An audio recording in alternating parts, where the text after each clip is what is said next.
So full plot for Captain America, Brave New World, allegedly leaked. So we'll go right to it. This after coming off last week, where test screenings apparently happened. They finally did test screenings, and they were not received well. Let's just say, God damn it! Spot on my glasses. I can't read when there's a spot on my glasses. It's annoying, especially when the screen it's a white screen. Then you see them all. Okay. Full plot leak for the film was leaked and shared to the Leaks and Rumors subreddit by user Elmino PQR, whatever. All right. Movie opens with Sam on a mission going after the Serpent Society. They were supposed to lead Sam and Joaquin, that's the new Falcon, because remember, Sam is Black Captain America, to the buyer of the package, Adamantium. So this is how Adamantium is getting introduced to the MCU, from the giant celestial that has been frozen in the sea for how many years now? Why didn't they just go with, Uru, which has already been introduced into the fucking MCU via Thor's hammer, which actually is a celestial metal. Adamantium occurs on Earth. Mm-hmm. Well, they're retarded. So Giancarlo Esposito's Sidewinder, who was the final round of reshoots when they put him in there, he was not originally part of the movie, has some nuns hostage and spouts very generic villain dialogue. Secure the package, take no prisoners. Sam fights the Serpent Society dude with golden fang knives. The guy has super soldier strength, but Sam beats him before most soldiers arrive. Sidewinder gets away. So let's remember, Black Falcon Sam has just his tech. He's got nothing else. Yep. That's it right there. Fucking everybody else has super soldier strength, apparently, though. Yeah. So Giancarlo Esposito, he's going to get away, apparently. And next, Sam then takes Joaquin, new Latino Falcon, to be trained by Isaiah Bradley. Remember, Isaiah Bradley was a forgotten super soldier that they revealed in Black Falcon and the Winter Soldier. Mm-hmm. And I know from watching other people's reviews, he was introduced the forgotten black man before or after. No, I guess it was after. I guess it was after. It would have been after Steve Rogers, but so in the comic books, Isaiah Bradley is a thing. He's been around for a long time. He ends up having like his grandson becomes like Patriot way down the line.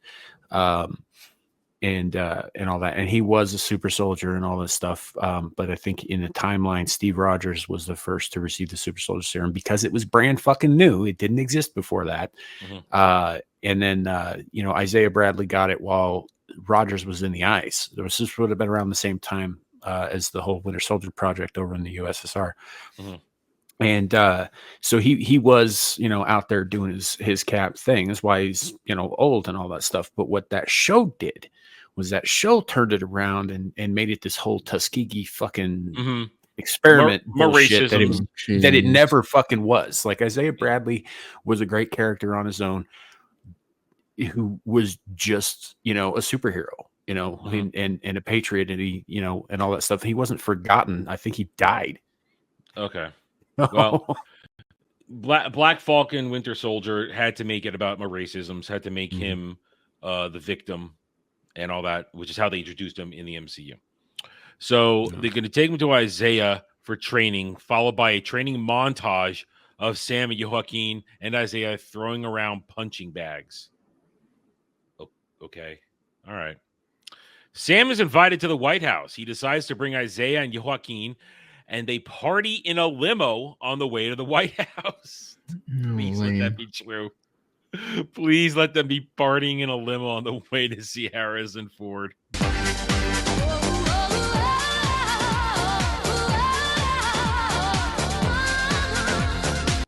They take a picture with President Harris. I like how he calls it President Harrison Ford. I like that. President, get out of my movie. President Harrison Ford. Harrison tells Isaiah, "I gotta do the trick and pony show, but trick and pony show, dog and pony, or whatever. But stick around. I want to get to know you better." From there, Ford's President Ross informs Sam that he wants him to lead a new Avengers team, which you've seen in the trailer. You've seen that trailer. Ross and Sam meet up, and he tells him, "I need you to lead the Avengers." Sam goes, "What if we don't see eye to eye?" Ross replies, "And we'll figure that out together." Okay, that's straight from the trailer.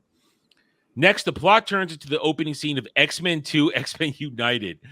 Ross is almost assassinated by Isaiah Bradley, as well as other mind-controlled soldiers and security guards in the room. Sam chases Isaiah out into the streets, where Isaiah comes to and doesn't know where he is. He is arrested. Okay. So somebody decided to pick the most broken and geriatric super soldier to be an assassin. That is retarded. I bet he's being mind controlled by the leader. It shouldn't matter. He's still capable of breaking a hip at this point. I know. But I bet it's the leader. He's a bad pick. Samuel Joaquin. Why haven't we heard from a woman who's like uber powerful yet? I'm feeling like they're missing something. We're gonna get there because they have the reappropriated Israeli superhero who's just an agent now of, I guess, not SHIELD. I don't know. Sam and Joaquin look at security footage inside the White House and see that Isaiah looks down at his phone and is hypnotized by flashing lights. That is so unoriginal. You can't even have him be brainwashed or controlled mentally by the leader. You just have to have him look at his phone. Jeez. So is it definitely confirmed that the leader is going to be in this movie? Yeah, the leader's in it. He was there for every reshoot.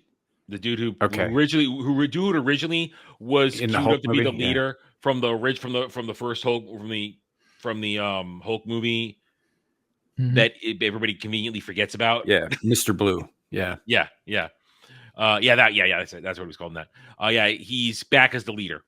That he's officially back, and he was there for all three reshoots. Yeah. I wonder if they're going to give him the big butt head or if... Oh, I'd love to see that CGI. Tame that down. Yeah. Okay. Later, see that the other soldiers and security guards in the room also get the same flashes on their phone lights. Wait a minute. Why are security guards looking at their phones during a presidential address?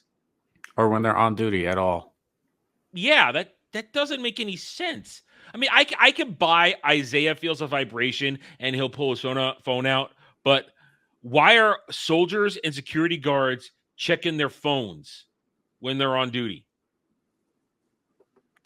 That feels like a problem. Well, I mean, if we're being honest, if art is imitating life, it kind of seems like, it's not that uncommon these days in real life either. Maybe that's what happened. As far as I'll go with it. I know. That's the sad part. That really is the sad part. You're not wrong. Samuel King decide to get to who is behind all this and come across Tim Blake Nelson as the leader with a weird molded on brain-shaped rubber cap. And okay, so they're doing the head. They are giving him the butt head. It is then revealed that the leader has been visited by Ross many times because Ross was dying and turned to the leader to help him, which in turn causes him to hulk out of his blood pressure as if his blood pressure raises. Ross has eaten lollipops as a form of medication, I think. Next, the information about Sabra is showed. Ruth Sabra, that's the Israeli superhero who is not an Israeli superhero in this one because of, reasons. Ruth Sabra starts to take Isaiah Bradley into containment after another mind-controlled attempted assassination in a prison. He goes, "I will not be locked up in a box again." Okay. Ruth decides to also track down breadcrumbs leading to Stearns, the leader, where she comes across and very briefly teams up with Sam and Joaquin. They go to Stark Industries. It's Industries. Jesus Christ. They go to Stark Technologies where they meet No. Oh, Christ. Oh, So they're going to go with no. A-Bomb then, Amadeus are they? They're going with Amadeus Cho Hulk. No. No. The lamest of the Hulks, man. Oh, all new, all different. All I new, mean- all different. At least it's not a white Hulk, right? I have no way to play off of that right now. So shitty. I mean, he was such a it's- lame character. it's hard to have a downgrade from Mark Ruffalo Hulk, but shit, dude. Damn. Yeah. Bringing in Amadeus fucking Cho. I mean, it's probably cheaper to hire Steven Yeun than it is to get Ruffalo back. Not even him. They say, this guy says, I don't know where they found this actor, but he is not good at all. So I think it's just some dude off the street. Sam says something about Pepper, but we never see her. Yeah, because even Gwyneth Paltrow doesn't want to touch this shit anymore. It continues. President Ross is bunkered down away from danger and is trying to get the world leaders to agree on peace. Agree on a peace treaty for what? You haven't said what. This would why? be the treaty that they alluded to at the end of Falcon and the Winter Soldier when he told the senator do better. Okay. I basically put money on that. Like, I'm not saying that it sounds like it makes any sense. I'm not. I'm just saying that that's what they're playing off of. They probably just like, oh well, hey, we could just say this is that thing. It's for the Celestial. President Ron bunkered down trying to get the world grant a peace treaty and is having trouble with Japan getting on board after Japan thinks America robbed it of its adamantium or something along those lines. This leads to Torres and Wilson meeting up with Ross as American battleships and Japanese battleships fight with each other as in a big set piece near the hand of Tiamut, that's a Celestial, in the Indian Ocean. Wait a minute. Why is there a fight? I don't get it. Why is there a fight between Japan and America? In the Indian Ocean, of all places. I know. Where neither of them has jurisdiction. I know. Unless the Celestial is some sort of contested ground. Also, since when does Japan have a fucking navy? That too. I mean, this is... All right. Big CGI-filled action scene that ends with Torres falling out of the air into the water, but then rescued by a medic. So their CGI battle, chick falls. Okay. It then alleges that the Winter Soldier. So they're going to bring in Bucky. Well, I mean, they kind of have to, don't they? Because they just sort of left him hanging at the end of Winter Soldier. But he's in the Thunderbolts movie. Yeah, he's in there too. Movie. He could be in both. I don't know. But so they have a fight here where, they don't want to tell us what happens. I mean, I know it's leaked, so there's no real details. But so as Torres is in the hospital recovering, Bucky swings by to check on Sam, makes a speech, jokes about how it was written, and then says he has a fundraiser to get to and nopes the fuck out of the movie because then he has to go be a part of the Thunderbolts, I guess, because that comes out right after this. Yeah, because that's an exciting thing everybody wanted. Oh my goodness, yes. Ross finds out he is being set up by Stearns. Whatever happened to Juan Carlo Esposito's Serpent Society dude? They just did those reshoots, got him in there, and now he's not in the movie at all. It's almost as if this is 4 different movies Frankenstein together. Yeah. Or a really shitty second season to a really shitty show that they didn't want to make into a show. Ross finds out he's being set up by Stearns to make Japan and the other world leaders not want to work with him because of reasons. Something to do with the Serpent Society stealing adamantium or something. I don't know. It wasn't very clear. But Ross goes to a press conference at the White House where all of a sudden the leaders' vaguely portrayed mind control sounds start playing through the speaker, eventually causing him to Hulk out, which what we've seen in the trailer. The leader then confronts Sam and subsequently underestimates him. Sam meets the leader, who admits his evil plan and thinks Sam will die because he's not Steve Rogers. Sam says, "I love to prove people wrong." Sam shows up on the scene with Rolk, I guess that's the short for Red Hulk, and the two tear up the White House. Very Jan 6 evoking imagery at times. Yeah, because as we know, that tour of the White House real bad. They eventually start hashing it out, and the fight culminates with Sam stabbing one of his wings into Ross's side, which causes him to transform back to Harrison. But he's still all scratched up, doesn't have the invulnerability that Hulk has. But, all right, but he's still really freaking strong. And there's no way Sam can take a punch from any kind of weapon. Yeah. And has Sam's wings changed from the original? Did they make them out of some sort of enhanced metal? Last I think from Black Falcon Winter Soldier, they gave him vibranium wings. Okay. I was just gonna say, how could he even without the heat? If he doesn't have the Hulk's healing ability, okay, he's still a Hulk. He's still, it's you can't just cut his side open with a freaking basic knife. It's not like Well, it says Ginsu he doesn't can have do the job. invulnerability, Devil. He doesn't have invulnerability. But like I said, it's complete and utter shit. Like I said, he may not be the Hulk can heal from almost anything. His healing ability, just like Wolverine and Deadpool, he can come back from like a cell or some shit, supposedly. But so that if he doesn't have that, great. Like I said, he's still a freaking Hulk, which means his hide is still not easily penetrated, not by some robotic wing, unless, like I said, it's some sort of animanium enhanced or something like that.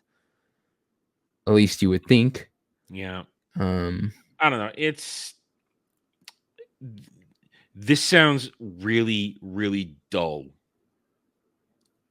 Both by the way you describe these things that don't make sense, and at the same time, the way this story is progressing. Because we have Ross is locked up in the raft, is told by Sam, how does it feel to be locked up? Ross is like, well, at least I'm safe. And they made a point to have Sam literally say to the president, thank you for taking accountability for your own actions and turning yourself involuntarily.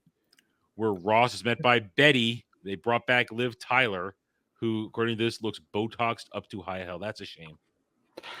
I mean, she's like 58. I know. It's been a while. You know what's funny?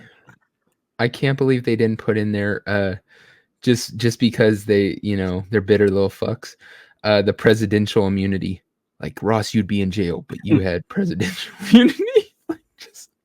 just because of it, Sam visits Torres in the hospital. They joke about going to Wakanda to get new wings. And then in the stinger, Sam visits the leader in the raft, mentions some things about giving Hulk juice to Amadeus Cho.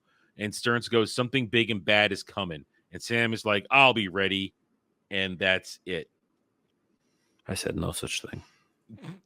So, I mean, goddamn, that movie sounds boring. Thanks for watching, everyone. If you enjoyed the video, hit that like button, subscribe to the channel. Check out my gaming channel at Renaissance Nerd Arcade and follow me on X Twitter under @TheRedNerd. Thanks again for watching. Take it easy.